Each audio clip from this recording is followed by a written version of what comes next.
Alright, hey you guys. We are back at Zombie Road. I am trying to turn all my notifications off right fast. We are still going to research. I went over the first day of research for Zombie Road yesterday, and I wrote down some new notes. Because whenever I go back through and I edit everything, I kind of retake my notes. I look over them and make any adjustments, because most of what you guys are seeing is very firsthand, and I just, you guys get my unfiltered thoughts as soon as they pop in my head, and then when I go back and I look at things, I'm able to kind of piece together more questions and things like that.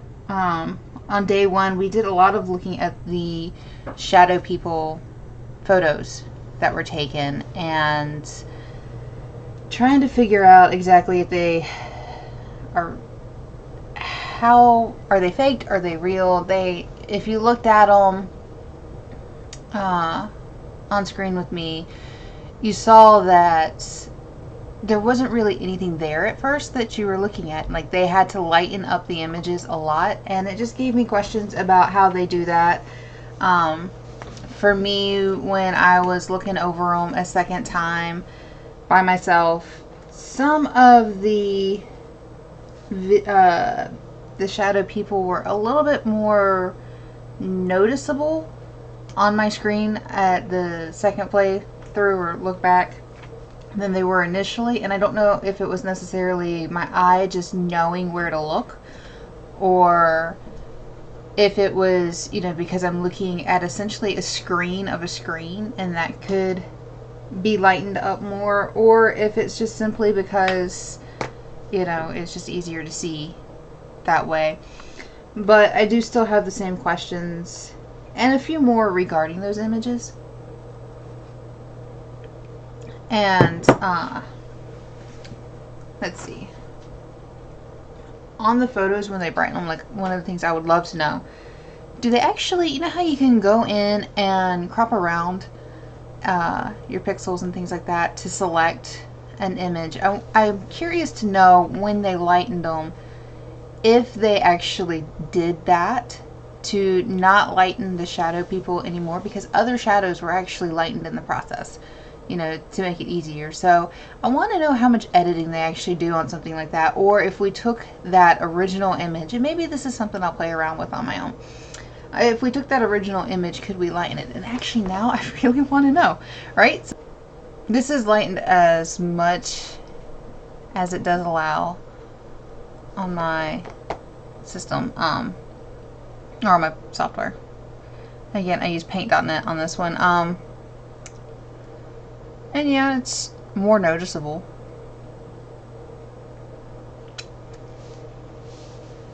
I still wonder, I mean, I still don't think it's necessarily a real capture, because, again, what made them actually click on this to look at it?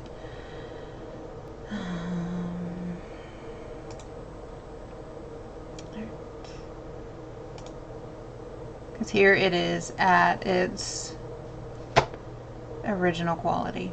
And then lightened up. And let me...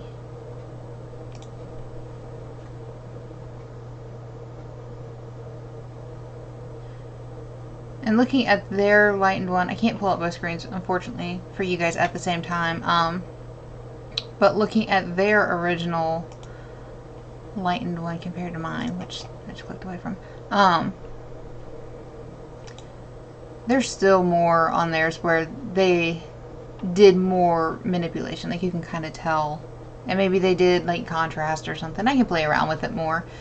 But I just curious to see if you just lightened one of these photos completely, what it would do, because the other shadows themselves got lightened. Right on into a big ramble there, huh? Alright, let's see. Let's switch these screens all back. I'm genuinely always curious to know what it is you guys see on this end, because usually whenever I'm going back on the playback, I'm only halfway paying attention for stuff like that. I'm more of where do I need to edit, help things. But there we go. At least I somewhat satisfied my curiosity on that one. I still would love to know what actually makes them look at a picture and say, at its absolute, darkestness, I need to lighten this because I see something. Because for the most part, what I saw, is just the same stuff that you would see any other time. But whatever. Another thing I want to do, I did find the Children of the Grave documentary on Plex for free, so I want to watch that in my downtime. I can't remember how long it is, and I'll share that link too so everybody else can end up watching it. But that is the one. Let's see. Go back to my notes. They claim that proof of ghost is shown in that, and that there is a photo of a shadow nest of children, which I think is different from the one picture we saw where in the tree you had the shadow people or the shadow children, and then in the reflection of the river there was nothing. Which I did have the thought with that, even does the reflection of the river line up with the photo itself of the shadow children? Because that would be a very easy way to see if they use two different photographs completely. What other thoughts did I have?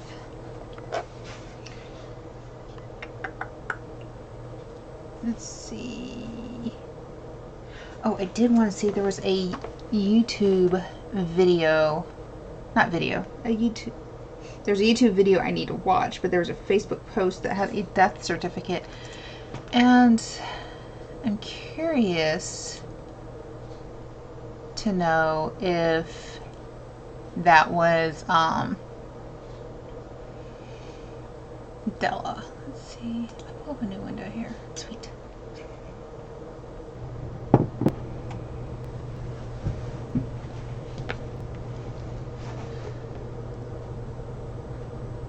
This is not for Della. This is for a Frederick.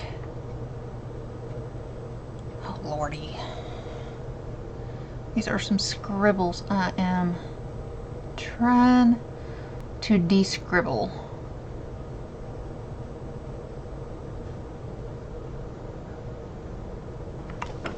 Do I have a Frederick listed in any of my notes? I don't think I do. I don't think we've had the name Frederick come out. Or it was quickly dismissed with Della being the only known or recorded death for that point in time.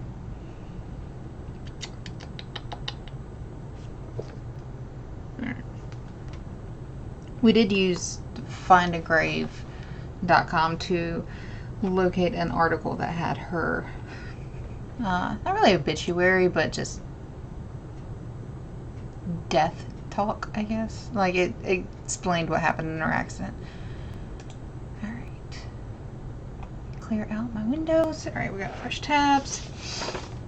Today what I really want to look into is the factual history that we can, it's factual history, so, it's the stuff that we know is facts. Like I said, we do know that Della, fudge. What is her last name? Because I couldn't pronounce it. McCole? I think it's McCole. I don't know. Della. Or Delta Della. We do know for a fact that she did pass away. She was struck by a train going to the quarry. But we have a few other things that have been reported that I want to see if we can find any actual proof of.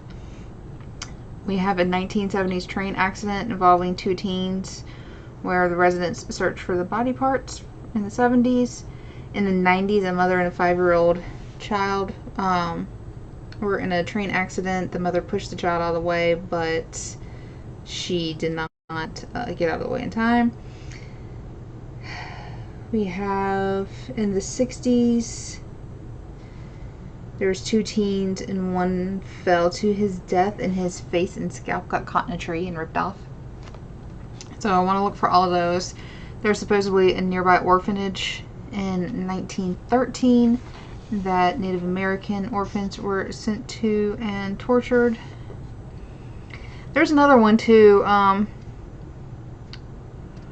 where there was a hunter who found someone in the car with the still running with a hose going from the tailpipe inside the car, and I don't know if they passed away or not. That was also in the 70s. Just making up here, because the story I saw didn't say. But we want to find answers to those questions. We also want to see just any other history. There's supposedly a Native American burial ground, but there's no tribes associated with it. Last week we found some photos that showed Native people with white people. I don't know if it claimed that it was in the area, but I don't know for certain, just because it was, I want to say, pulled from a book. It was in that PDF that we looked at on Wildwood.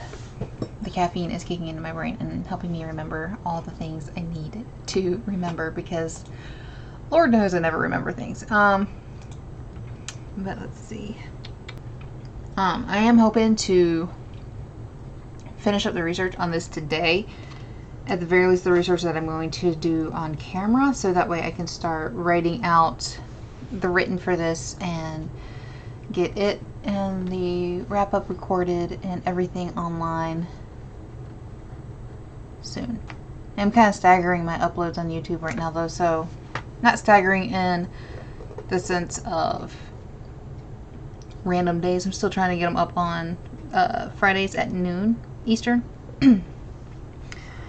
But more of it, it's spaced out. Like, I'm gonna upload day 1 of Zombie Road on Friday, and then I need to have day 2 ready for next week, and then I might just do day 3 and the wrap up at the same time. We'll see. We'll see how it all goes with the holidays.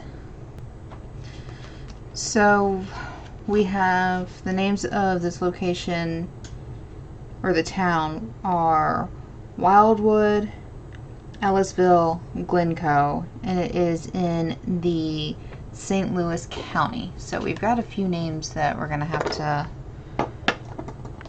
possibly research towns by. But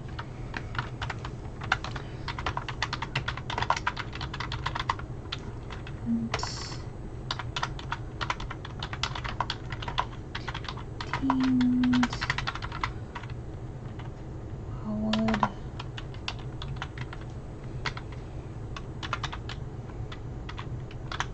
this one was very great. I did. I gotta still put a comment in Wildwood, Missouri.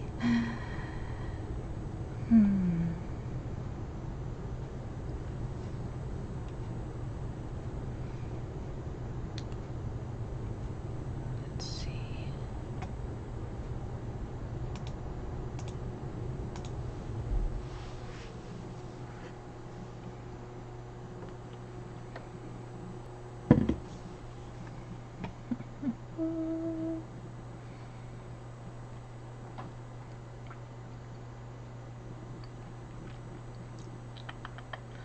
Just want, I have paused for a second over the 1870s just in case there's a typo.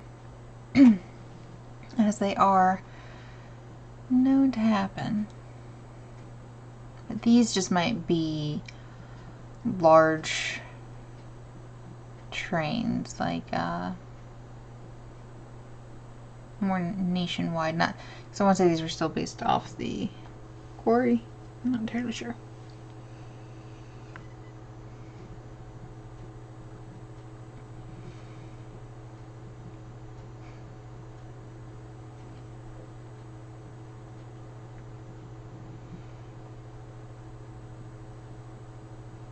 And none of these.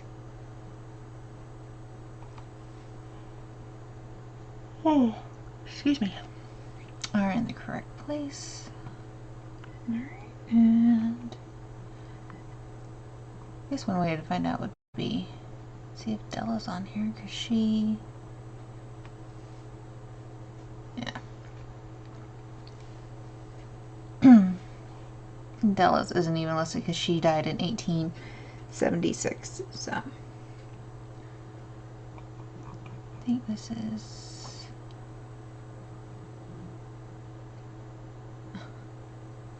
sorry, every year I feel like they put up the same thing.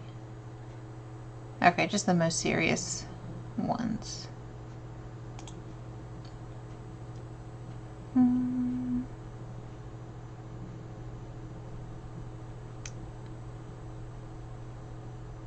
Don't know. These are different. Let's see.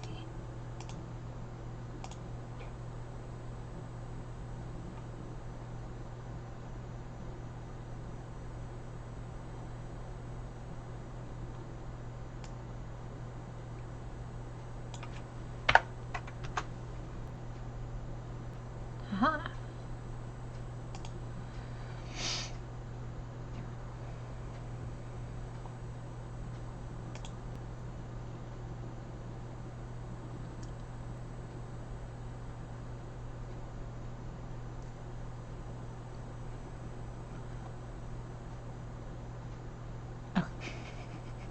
I was waiting for something more to pop up here, not realizing I needed to scroll. Alright, let's see.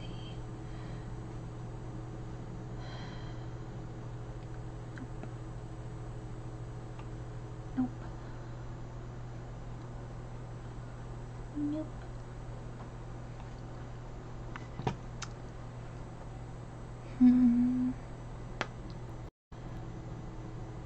I think these are just going to have the same ones that the other one had, in addition to having worldwide ones.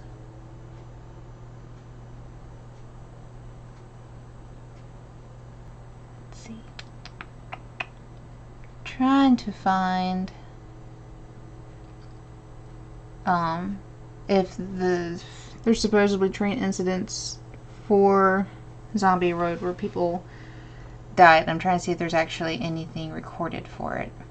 So I'm looking at a list of rail incidences, and right now got nothing.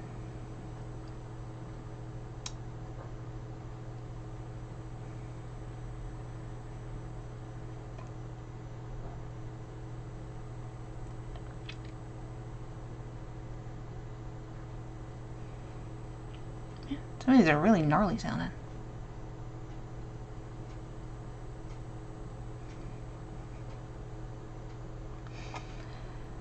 We do have one in Lawrence, Kansas, which anybody who watches Supernatural will recognize that state and city immediately.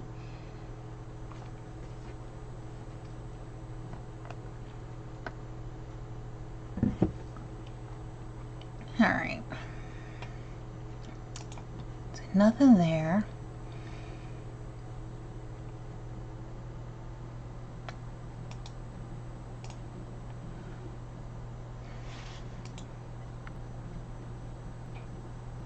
I doubt this is going to give me anything.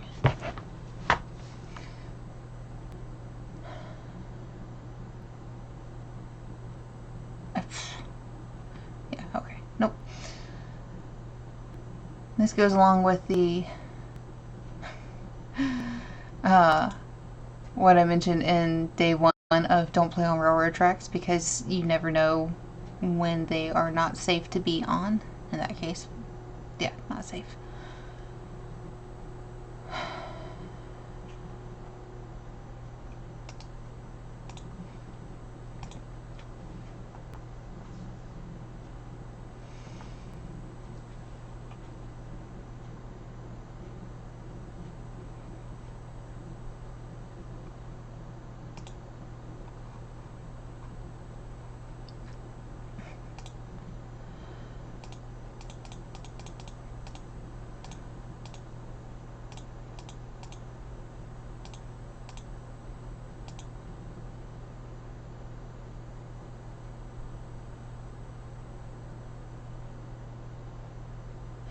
Yeah, I don't understand why people would stop on tracks for any reason. Is Missouri MO? Let's see.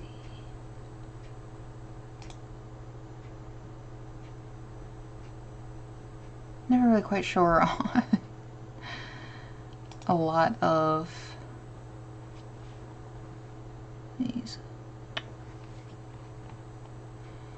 Yeah. So we do have this one. I don't know if you can see it lit up. October 28th, 1973 in St. Louis. There were 5 fatalities and 2 cars.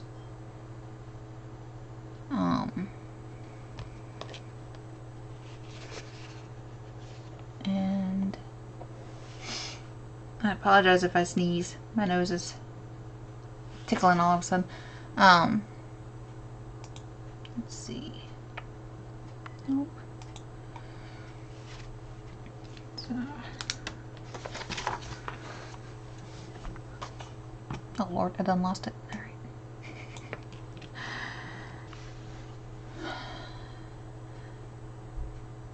I wonder if when they say St. Louis, if they mean the county or if they mean the city. And in the case of this, where it's very close to it, could it be considered? But again, even that, the stories don't line up with the number of deaths, because this should have just been 2 teens, but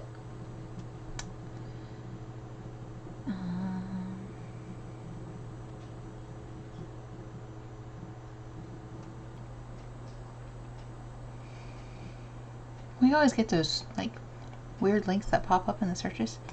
And this time we have monkeys for sale. We may have scrolled too far into Google.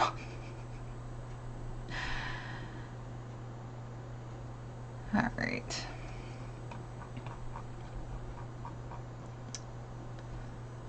Let's see if we do, instead of Wildwood, let's try one of the other names. Let's see. Is it Glencoe? Yeah.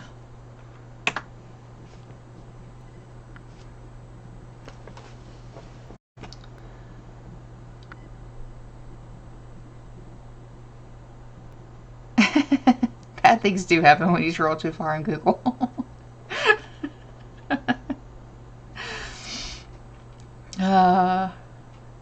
I think the funniest one on the Halloween stream was the Build-A-Bear After Dark, like adults only collection. That's what I get for Googling things called the Satisfied Frog.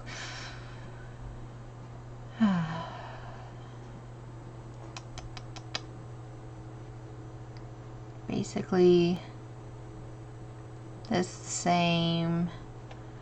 Let's take out that.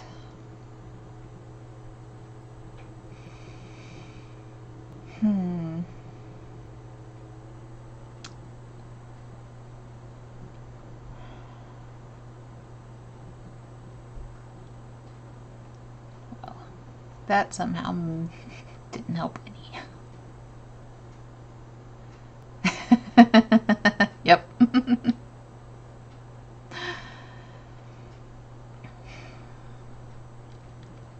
I don't know what this train game was that people were playing in 2012, but I'm glad that it seems like it mostly stopped.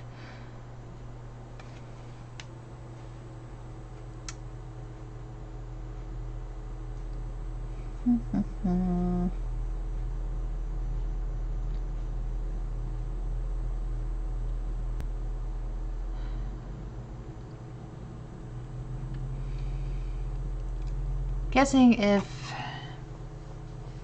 there was an accident, it was involving the quarry train which went out of business in the 70s. So I'm guessing we're not necessarily going to find anything on it if it didn't technically have to be reported like that. Let's just see.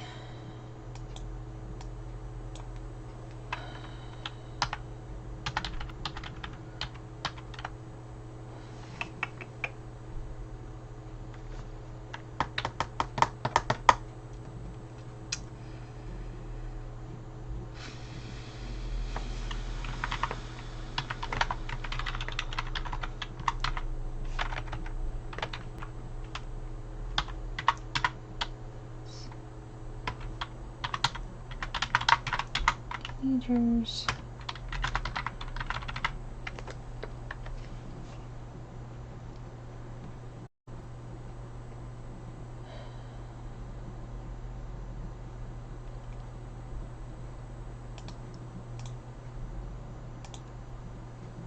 Again, I don't think this is going to be the one. Yeah, no.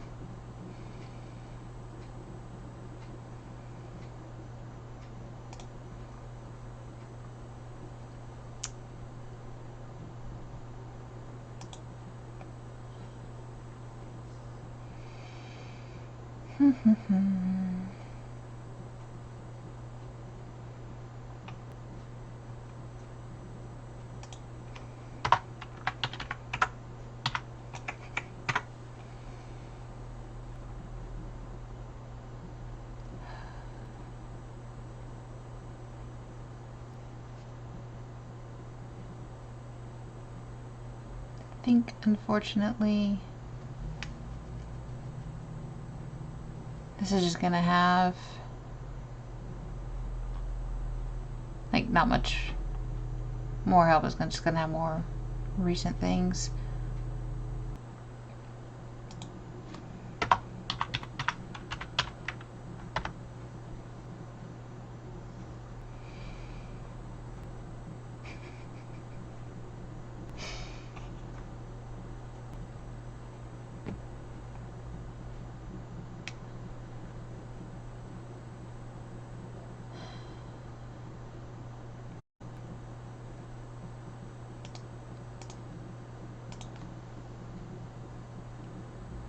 I feel like things like this aren't going to go far enough back.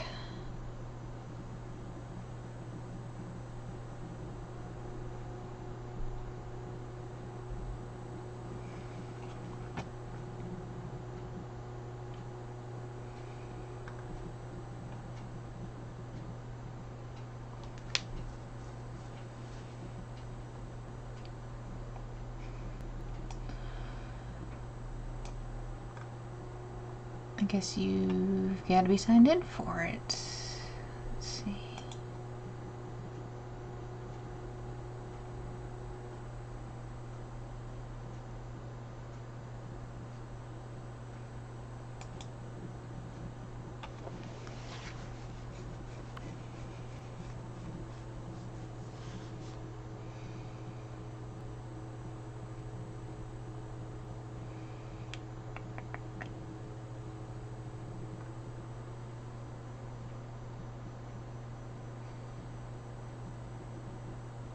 Oh, wow. 1.13 million rows.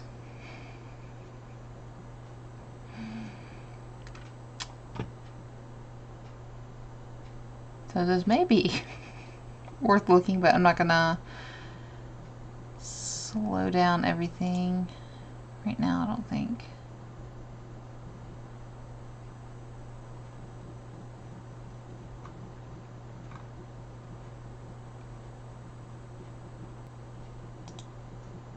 Let's see.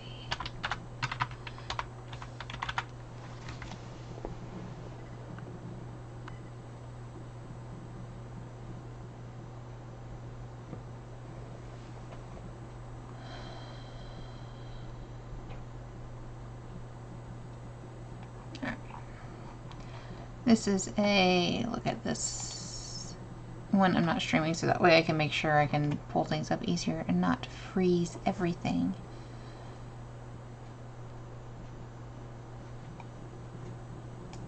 Why is this written like this? Look at this. Why is there a 1 right there? And why is there a colon right there?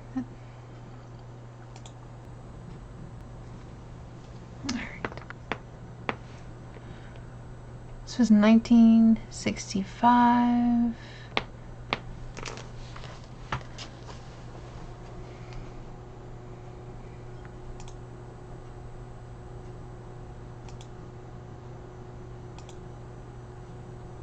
I don't really know where Ingham County is, though.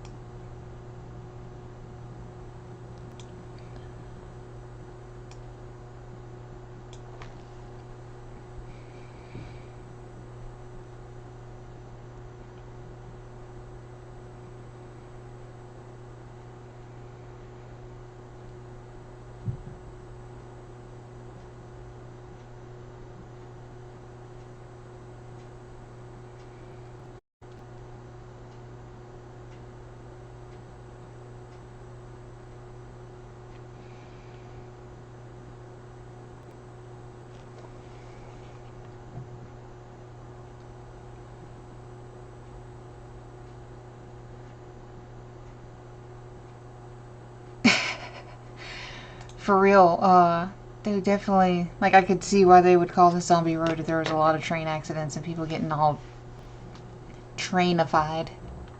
Alright, let's see. Ingham County. Okay, that's Michigan. As interesting as this is, we don't need Michigan. We need Missouri.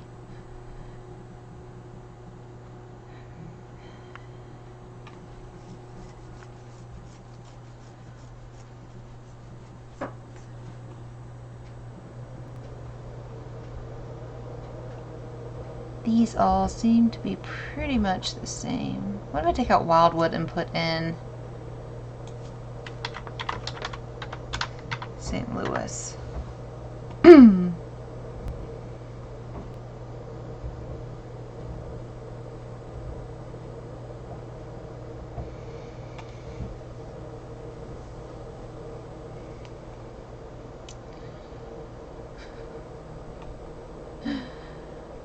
100s die walking the tracks each year. Stay off of train tracks. I don't know how many times, I'm going to end up saying this, just looking at this. Just stay off train tracks. I apologize if you can hear it, but my neighbors are doing something in their kitchen and I have paper thin walls, so...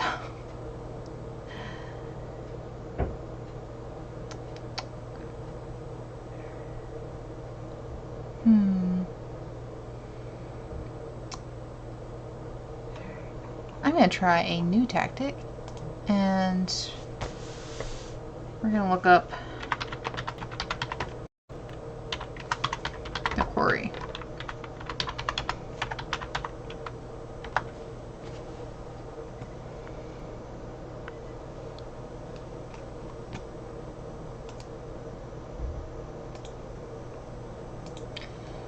See if we can get any information out of this.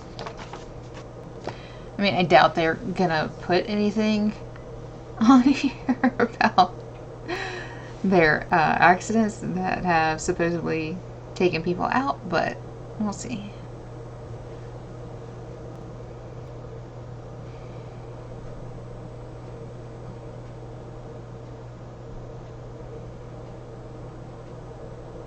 Alright, so we have the Missouri Pacific. You do know whenever I do my wrap up, if I have to say Pacific, I'm going to end up saying specific, and I'm going to have to re-record it 1,000 times, and I'm going to make myself laugh each and every single time. Alright, so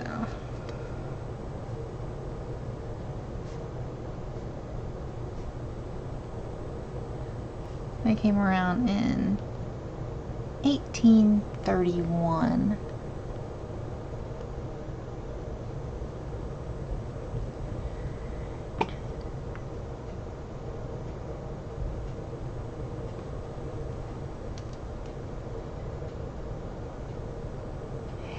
Yeah, and well, and also too, a lot of this stuff happened so long ago that, like in the case of this location, we have one reported death being Della. I hope I didn't touch anything messed up. Della in 1876, and I did find from the St. Louis Globe Democrat an article about her death. Maybe I need to go back on their site and see if I can find more.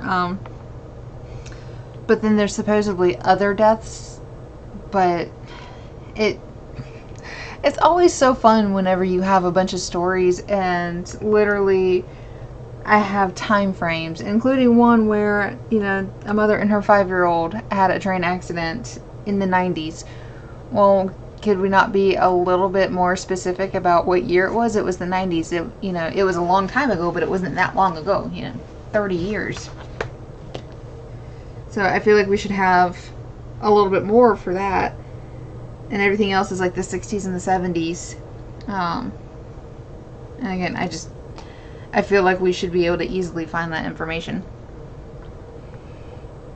But of course, nobody ever wants to talk about the bad stuff. So,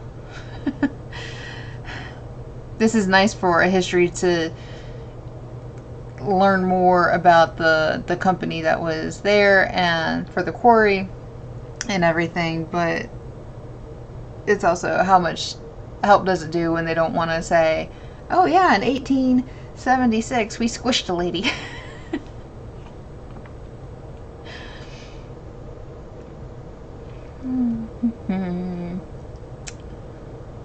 Oh, but see, this is cool. You can get the images. There's a big old one right there.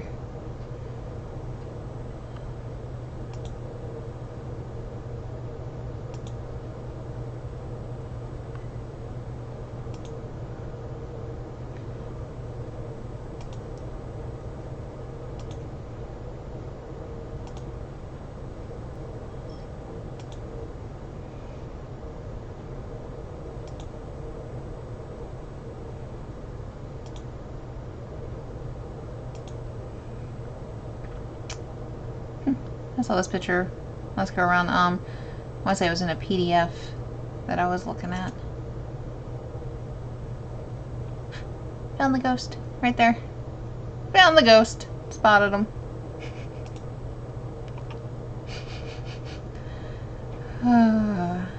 I can't help but be a smartass just a little bit. Alright. Back to those. Let's see. My brain thought a thought and then it lost the thought. Ah.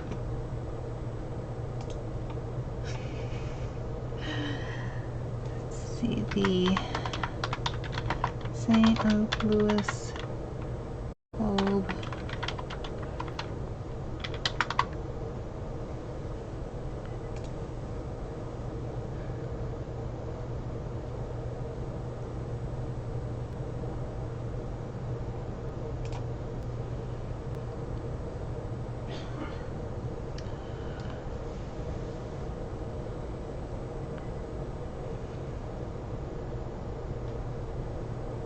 Alright.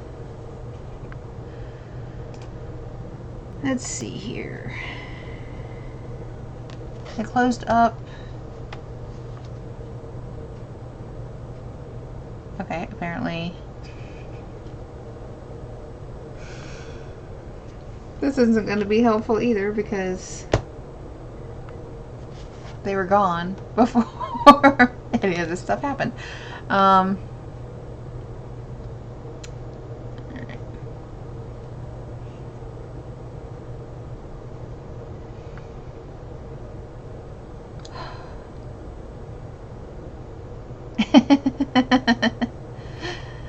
Hey Chris, how are you today? I am still trying to locate just concrete information on Zombie Road and looking up where we found Della's death article last week to see if there was anything helpful on the same newspaper, but I think it all closed up. Or it closed up before anything happened, so that's not helpful. Let's look at nearby papers.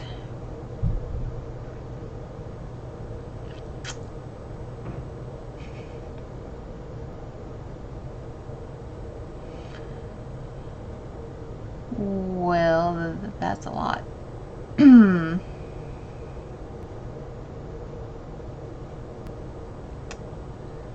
think you have like a list, or do I? Alright. Guess I'm just gonna have to click and hope for the best.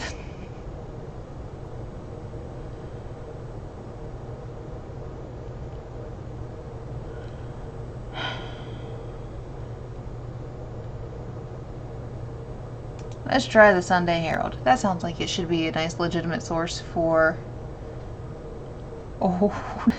information.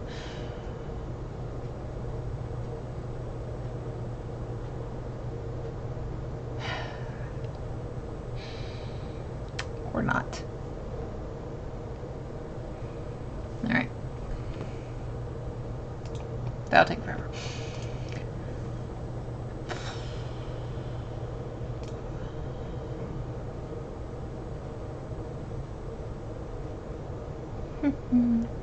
It is interesting that there's still a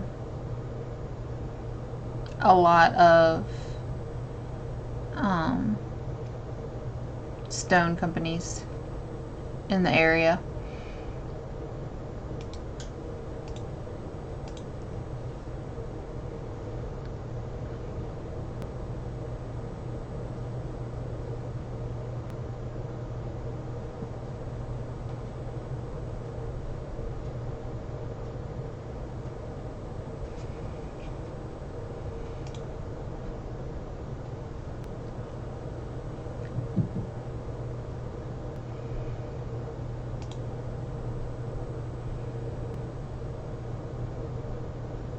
Nope. That is in Ontario, Canada, and that is not the Glencoe we need.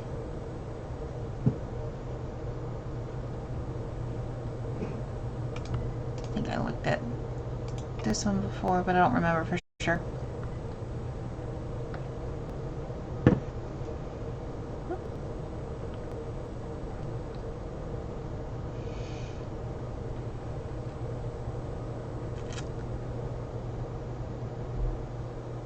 Thank you, Evil. I appreciate you stopping by and saying hello to everybody. And we are having a fun stream. So, are you going to be able to stick around, or do you have to pop back off?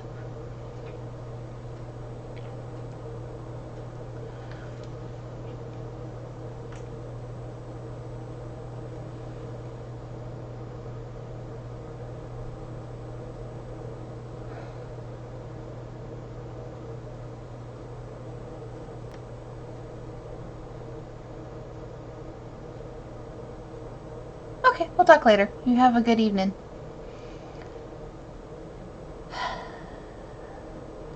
This had no new information. This is the same information that we caught in all the others. So, that's okay though.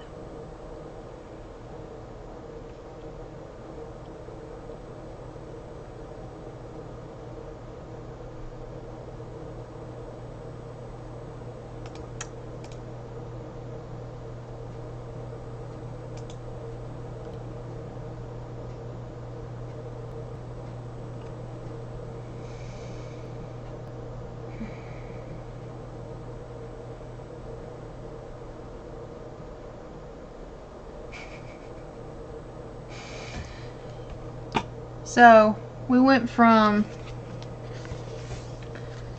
St. Louis to Wildwood to Glencoe to Ellisville, and now I've got all these smaller communities: Centaur, Fox Creek, Glencoe, Grover, Hollow, Kelp, Melrose, Monarch, Orville Pond, and Westland Acres.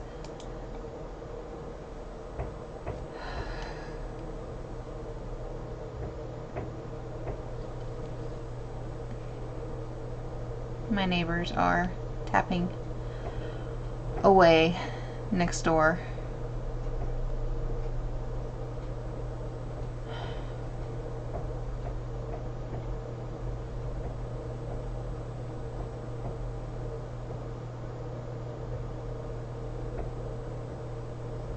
I just want to like knock back on the wall. I hope you guys can't hear that, because if you can, I apologize. It's already annoying me and it just started. So.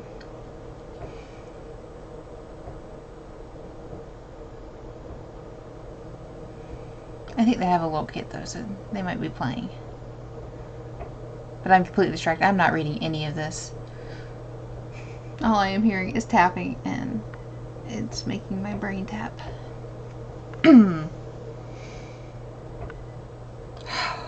Practicing drums, hanging photos, doing something, I swear.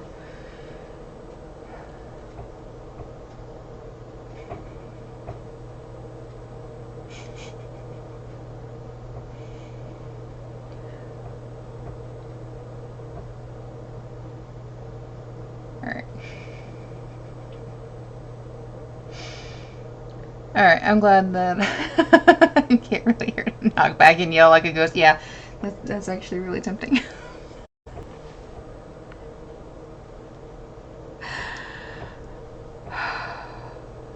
That also makes me wonder how often they hear my music when I'm playing it during the day.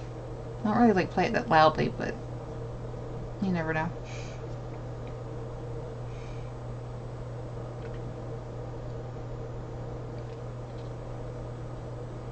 Alright. Sounds like they stopped.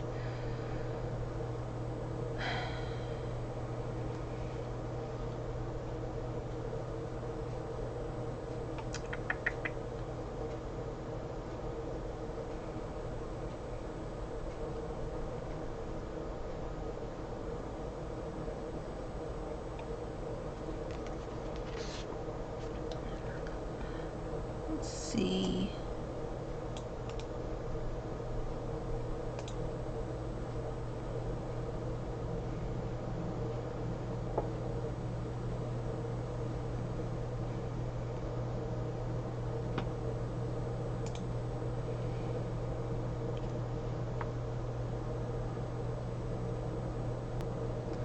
I'm looking at this Rockwoods reservation.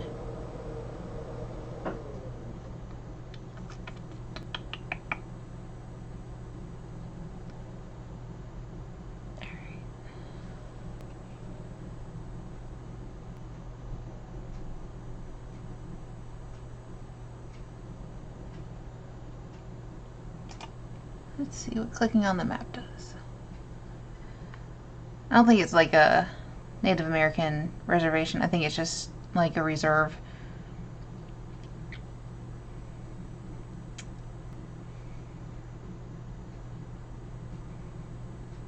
I can see on my microphone when things are making noise that you guys can hear. And when I'm sitting here quietly where my computer's making noise, I still see the little green bar going across.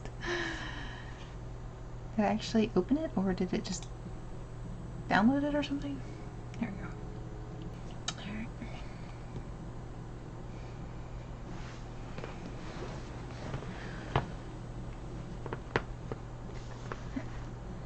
I am blind, so we are going to zoom in a bit. So this is in St. Louis County.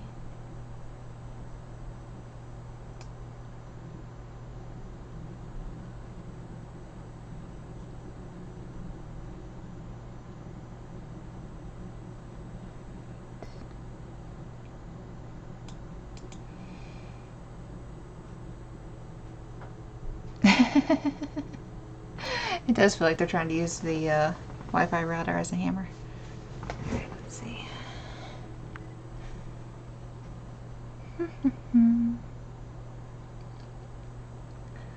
like how right here in the middle of the park is just private property.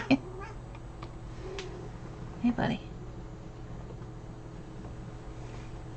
Alright.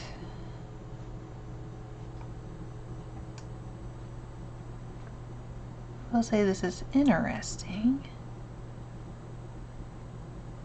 I don't know enough of the area to know exactly where. Let me look up a map right fast. Rock Hollow Trail.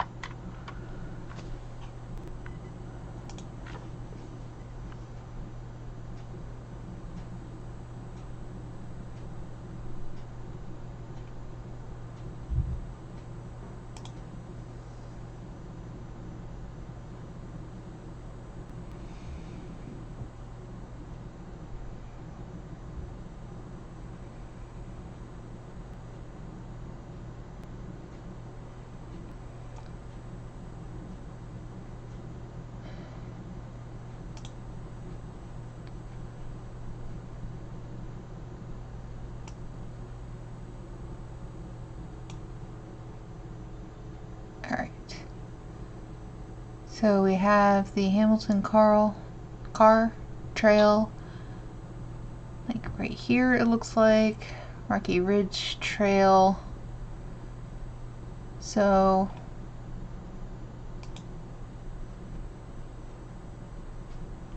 possibly a little bit close.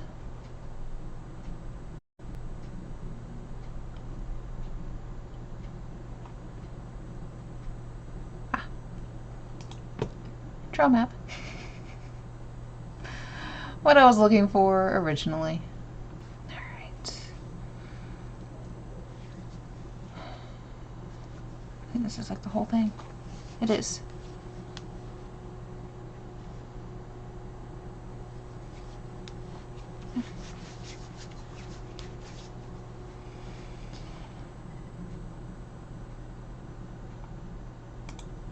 Yep.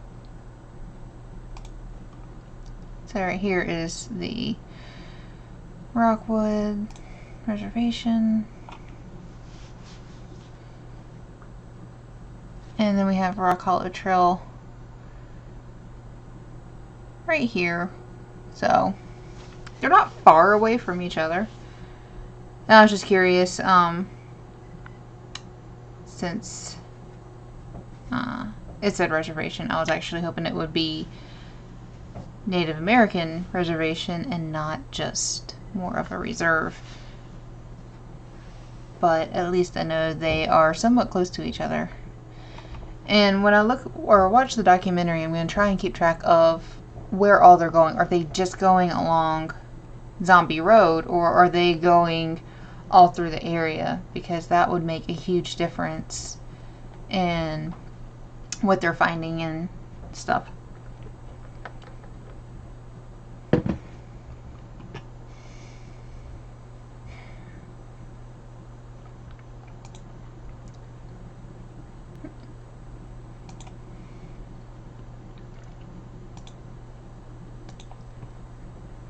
That.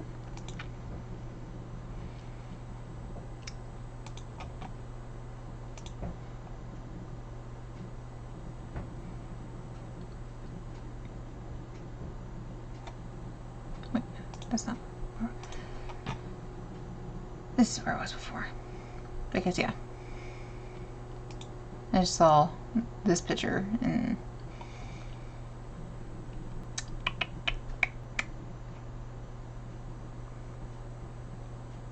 I wonder if limestone is one of those ones that can give off, like, I don't want to sound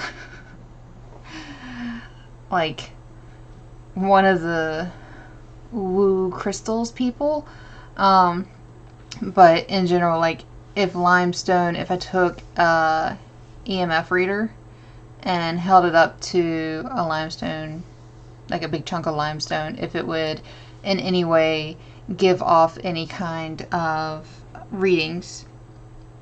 Since in one of the videos that we looked at last week, they did talk about, EMF readings and everything. I'm curious to see how limestone would actually affect that. I'm going to write that down so I can look it up.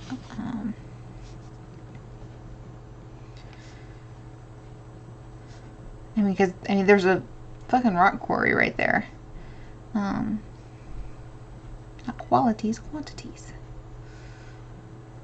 Can't talk and write at the same time. It's like walking and chewing gum. Limestone effect. EMF.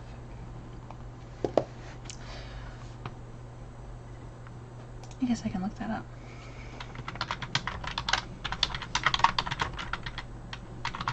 Is it effect?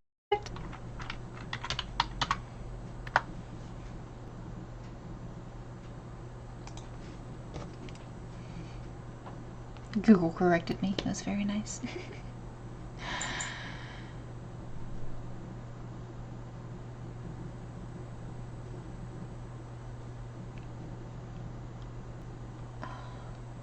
This doesn't protect against it. Does not protect against it, but I don't care if it protects against it. I want to know if it can affect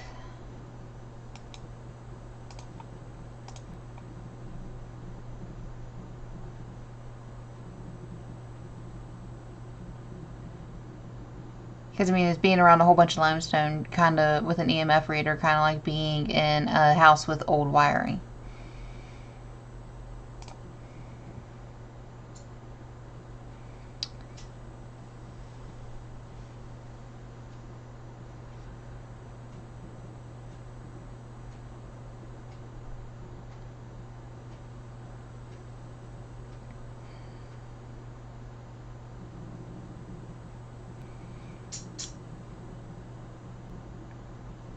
It is interesting that they use EMF to, let's see, as an alternative for chemical treatments. Not quite sure how that's done. My brain is having to process this stuff, and this is something I would normally like to read with paper because I would process it better, but I can read it on screen. Let's see.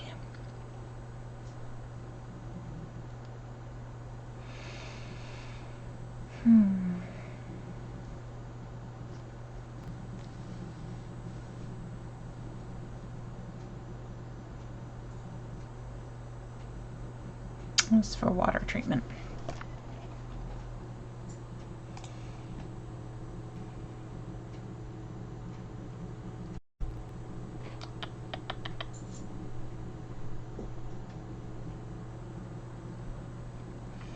I guess I probably should state this in case anybody's not familiar with limestone. Actually, it's really common around here, and I used to be like one of those kids who would, you know, just pick up rocks everywhere, so I had a whole bunch of limestone myself. But it is one that is formed by, like this says here, by the remains of organisms. So you get like shells and stuff like that. And oh, I actually wish I had a piece of it still. I had one that you could actually see from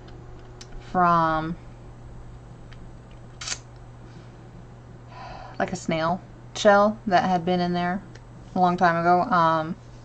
The imprint of it, and that was really cool.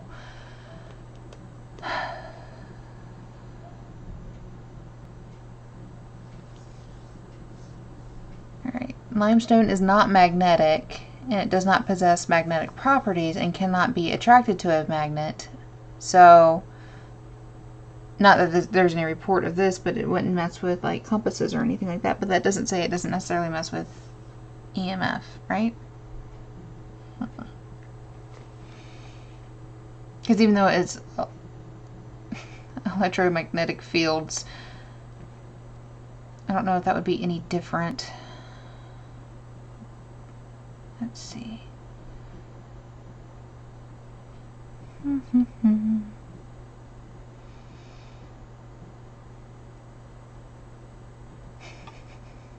The extra confusion.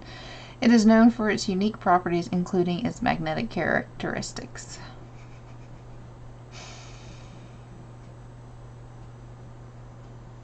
Alright. The presence of certain magnetic materials in limestone can give it magnetic properties, allowing it to exhibit magnetism in the presence of a magnetic field. Which tells me it may fuck with an EMF reader, right? I'm making my brain hurt. I have not had enough coffee today for me to process this. But yeah, okay. Let's see.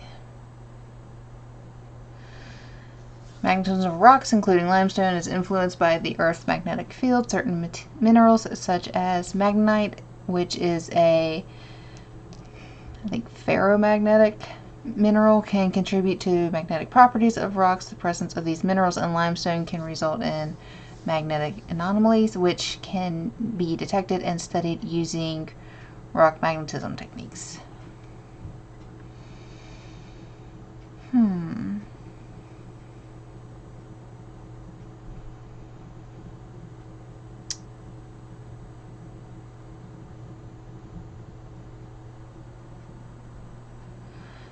So the behavior of limestone in the presence of a magnetic field can depend on its composition and the concentration of the minerals. So that makes sense.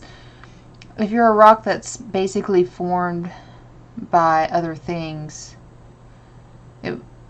would make sense that what I pick up, from here is going to be different from what I might pick up an hour up the road, because you're going to have different minerals that help make it. So, if you have large quantities of this limestone, especially in a quarry where you might have bits of it broken up, so there's more surface area. I'm just kind of rambling out loud right now, and thinking.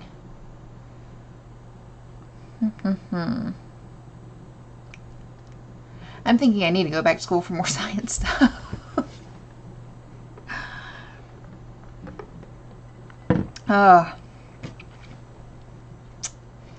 But this to me says that it's possible that it, let's see. Let's just get, what is EMF and how is it measured? Let's get the actual correct wording and phrasing on this, so that way my brain can wrap around everything. Let's see.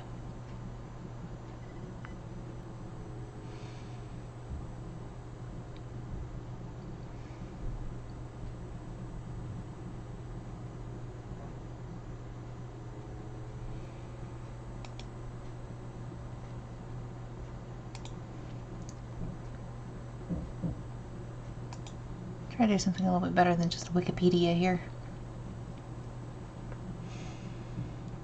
I'd probably kill my teachers back in high school and college who always said that you weren't allowed to use Wikipedia as a resource in research, because I use it a lot. No cookies. Alright.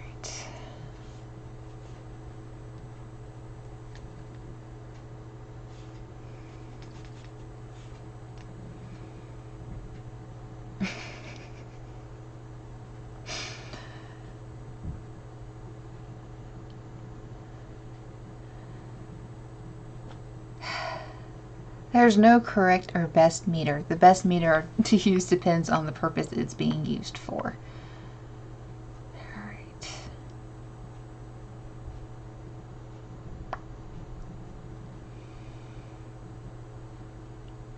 This does make me actually think of one thing of, okay, if you have different ones and different sensitivities, again, not to disparage ghost hunters or anybody who does any kind of paranormal investigating, but I know with me, if I'm we definitely were all told we wouldn't have a calculator with us everywhere, or the ability to look stuff up in our pocket. And yet. But if I was an investigator and I was just getting started, I would probably start with cheaper equipment until I could work my way up to better equipment. So, and we're also looking at things like most of the EMFs, or most of the reports that I found of stuff that's been done, it was recent as in 2007.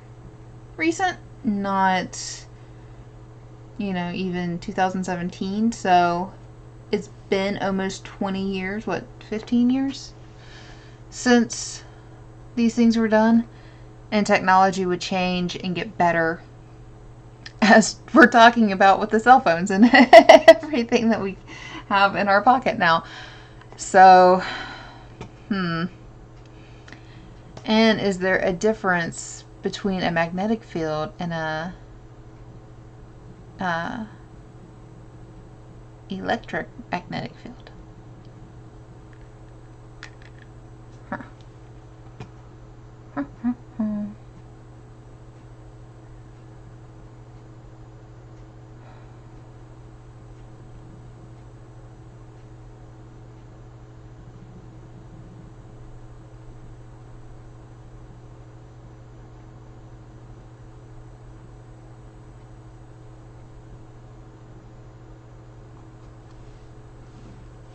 A person holding an electric field meter would perturb the field.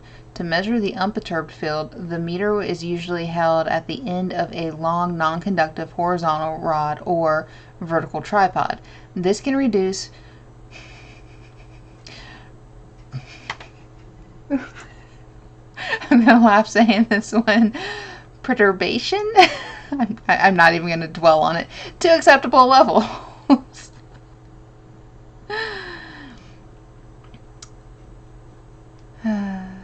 It says to you that it is the result of an electric current. Yeah. Let's see. But care is still needed to get accurate readings. Alright, so I don't think I've ever once seen, whenever like watching any kind of paranormal investigating shows or anything, whenever they are checking for EMF, they don't have like a long stick that they're usually looking at. I mean, sometimes you'll have people set it nearby, but I feel like they're always holding it. Like, they're holding it and looking at it while they're walking around. And I know a lot of them claim, oh, it's calibrated, and maybe that's true. We are 12.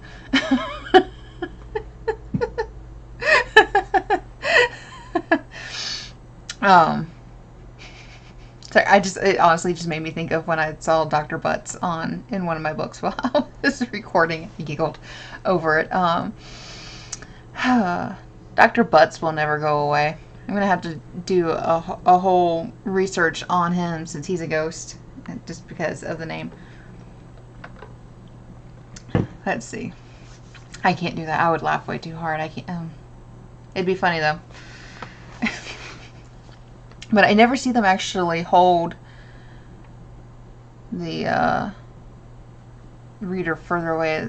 Personal exposure meters do exist for electric fields. However, wearing a meter on the body perturbs the electric field by being measured in unpredictable ways. So, okay, yeah, you wouldn't want to hold it. I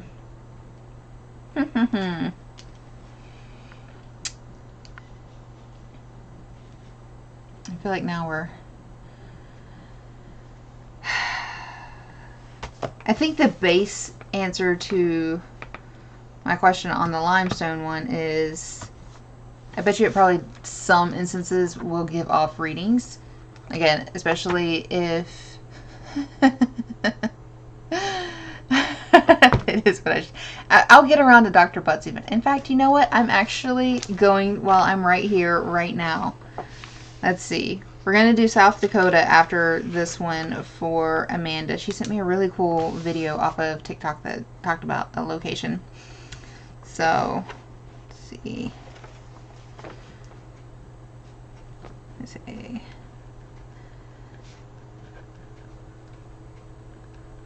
And then I'm going to put on my list after South Dakota, Dr. Butts, because we're all going to need a laugh.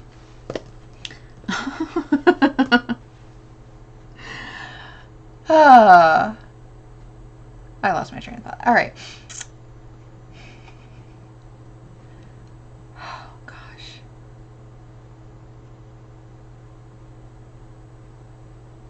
Yeah, this stuff is getting in slightly... I'm going to have to take a few major notes on this one.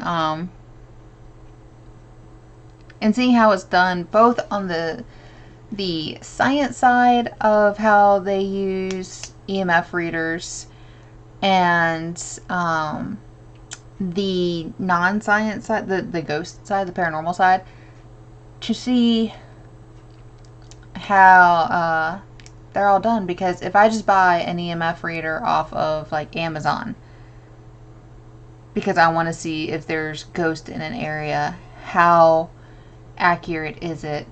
Again, it goes back to my original thought of if you're just first starting out and you're buying cheaper equipment, or if you don't even necessarily know that there is different, like you shouldn't hold it close to you.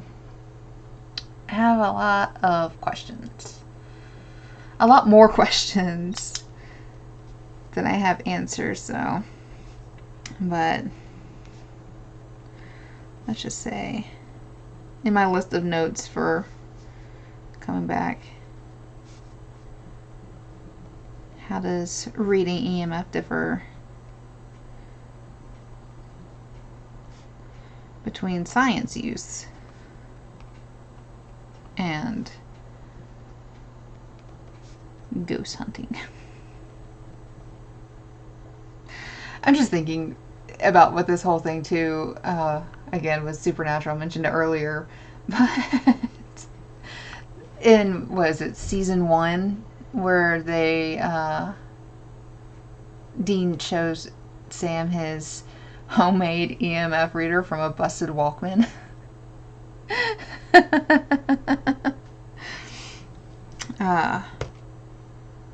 Just how accurate was Dean's little EMF reader?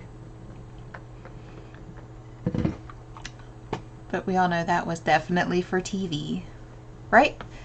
It was classic.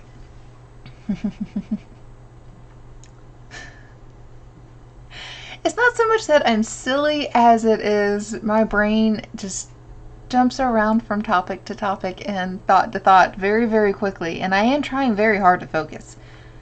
But I was out and about today, and let's see. I think my brain is pretty much just shot for the day. And I'm trying to look up science, science and math things. And I can't even click on it. Okay, yeah. That right there. I hope you guys can see that all, like, okay, you can. All blacked out. But it's like, we have a big equation that I'm looking at, and I'm like, at one point in time, I actually understood what most of this was.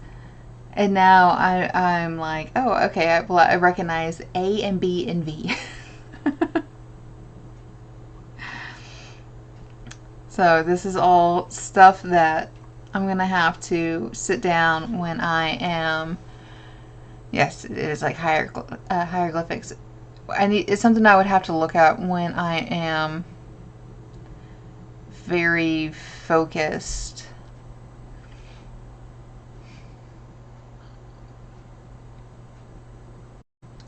Yep. I wish I could say that I understood most of what that says, and nope. I need the very, yes, Boo is with the long equations. I need the very layman's terms. I don't want to say, like, I mean, we all know I'm not dumb, but this is not my forte. So I need the explain it 3 times. I was convinced I understood it. Yeah. I want to say that it's something that, I could, if I sat down and actually focused on, I could pick up. I'd have to write some notes, but I need the very layman's terms version of what it all means. Oh gosh, there's another big equations down. We're getting off this page. Math is starting to scare me. All right. Oh, Lord.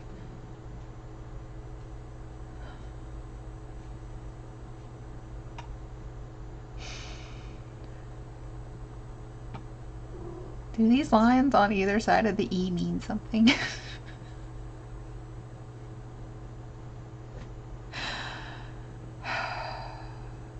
And the thing is, I know people who could explain this to me and tell me what it means, but they're going to use words that I'm not going to understand.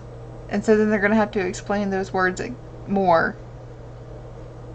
And I might be able to figure it out. It's been way too long since I had to do math for anything. Alright.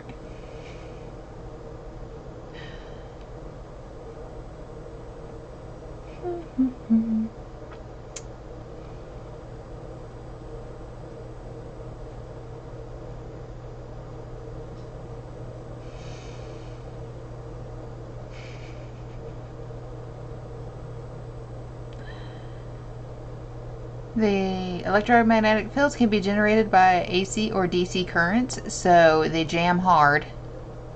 Uh, An EMF reader can measure AC electromagnetic fields, which are usually emitted from man-made sources such as electrical wiring, while a word I'm not going to pronounce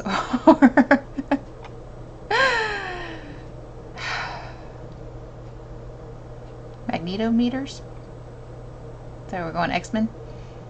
Measure DC fields, which occur naturally. Okay, so at least this is actually, we do have good information that came of this, in the sense that you're going to be looking for either, well, no, this actually doesn't make any extra sense to me at all, because how many times, again, have we all watched some kind of ghost hunting thing and their EMF reader is being thrown off by old wiring, but why would they be using something that would detect man-made sources when they would want something that occurs naturally? If you're trying to detect ghosts, right, you would want to measure the DC fields and not the AC fields, right? Am I thinking too much on that? Because what would you consider a ghost? I can agree, you know it, or we'll be here for 3 semesters. Yeah. If you notice, I follow teachers, but I don't follow math teachers. No math and science teachers for me. They're all English teachers. So now I'm just